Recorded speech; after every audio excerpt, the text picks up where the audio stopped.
Mayong hapon mga kapuso, ako si Gertrude Charlatan, 16 Banwa sa probinsya sang Iloilo nag-apela sa desisyon sa Supreme Court nga nagapabor sa commercial fishing sa municipal waters sang probinsya. Si Zen Kilantang Sasan nakatuto.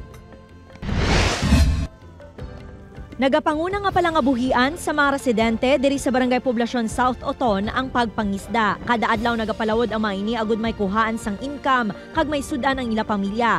Ginakabalakan subong sang Fisher Folks Association ang desisyon sang Supreme Court nga nagapahanugot sa commercial fishing vessels nga maka-operate sa sulod sang 15-kilometer municipal water zone. Kung matabo, labi nga maapektuhan ang mga manugpangisda. Ang tako gina picture ba iti manan mo 7 patos, mahimo sa pipe 15 km at 15 meters, tama kay gadlara, mga bato siguro sa mga gimbal, gadlara, hindi na naman.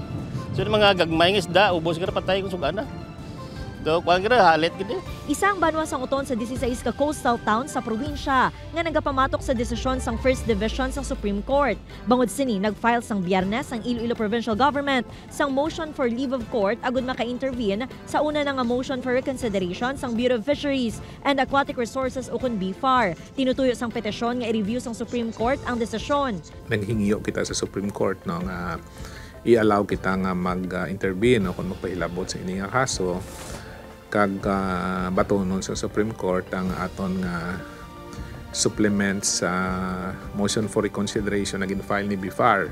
Ang mga banwa nga nagsumiter sang position paper sa probinsya, ang mga banwa sang Oton, Ahoy, Anilaw, Barotac Nuevo, Barotac Viejo, Batad, Carles, Concepcion, Dumangas, Gimbal, Miag-Aw, San Dionisio, San Joaquin, Tigbawan kag Estancia. Upod kay Cirilo Randuque, Zen Kilantang Sasa, One Western Visayas.